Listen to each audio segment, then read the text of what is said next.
ស្ដាប់ធัวអាចឹងមកភាពក៏កើតប្រសើរគិតថាជារឿងល្អសម្រាប់យើងគ្រប់គ្នាទេណាដែលស្រឡាញ់ចូលចិត្តផ្នែកការអប់រំ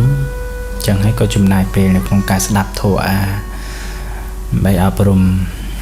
ចិត្តគំនិតរបស់យើងឲ្យបានល្អចឹងណាខ្ញុំមានន័យថាយើងមានពាក្យអប់រំសម្រាប់ដាស់តឿនខ្លួនឯងរាល់ថ្ងៃការស្ដាប់ធម៌នេះណាញោមញាតិញោមធ្លាប់ជាកូនជាចៅ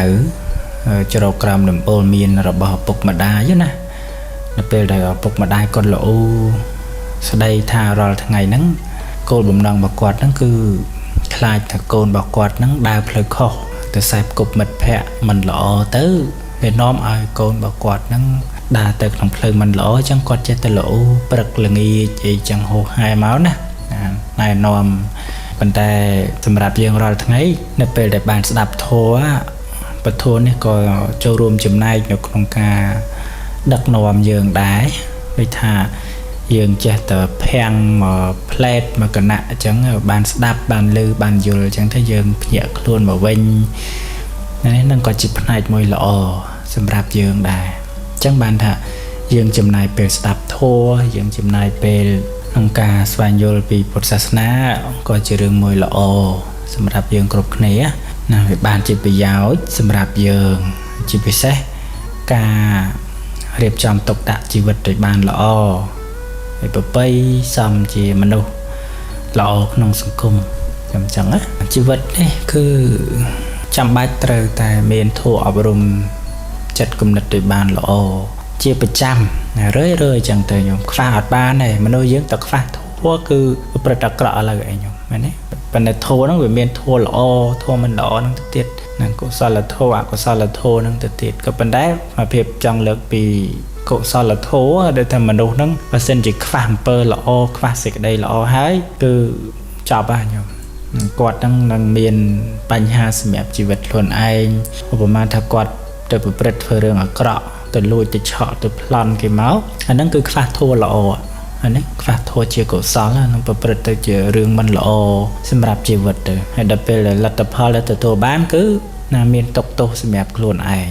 ហើយបើខ្លួនឯងជាប់គុកជាប់ច្បាក់ហើយឪពុកម្ដាយនៅផ្ទះហ្នឹងគាត់មិនសប្បាយចិត្តដែរគាត់មិនរីករាយចិត្តគាត់កើតទុកគាត់ពិបាកចិត្តរឿងកូនរបស់គាត់នឹងជួបបញ្ហានេះបញ្ហានោះអីចឹងទៅចឹងបានថាយើងរាល់ថ្ងៃនេះគឺมันអាចខ្វះបានទេធម៌អាហ្នឹងត្រូវតែស្ដាប់ឲ្យបានខ្លះទៅណាកុំអត់សោះហើយស្ដាប់នោះទៀតសោតកុំគ្រាន់តែស្ដាប់ព្រោះតែលើលោកណែនាំលោកបញ្យល់ទេថាអត់ស្ដាប់ដើម្បីយកជាចំណេះដឹងសម្រាប់ខ្លួនឯងកុំឲ្យល្ងិតល្ងងកុំឲ្យមិនដឹងមិនយល់ណាហ្នឹងចឹង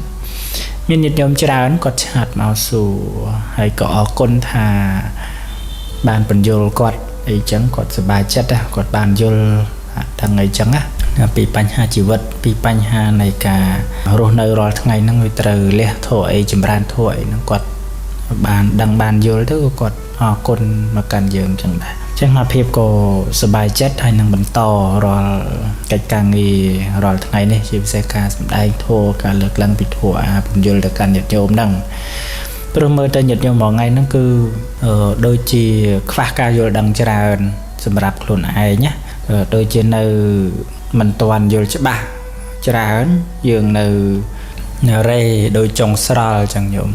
ណាគេថាអញ្ចេះទៅក៏តាមគេទៅគេថាចុះទៅក៏តាមគេទៅអញ្ចឹងយើងអត់មានការគិតពិចារណាសម្រាប់ខ្លួនឯងឲ្យបានល្អវាទៅជាតាមតែគេដឹកមកអញ្ចឹងទៅអញ្ចឹងមិនថាញោមត្រូវគិតត្រូវពិចារណាបន្តិចរាល់សម្ដីរាល់ពាក្យដែលគេថាជាពិសេសបញ្ហា Facebook ដែលគេផុសដែលគេបង្ហោះមកហ្នឹងយើងត្រូវពិចារណាបន្តិចកុំចេះតែជឿ share ទៅ comment ទៅបានលៀបបានជ័យបានសុខបានចម្រើនហើយវាមិនដែលទេខ្ញុំមែនទេ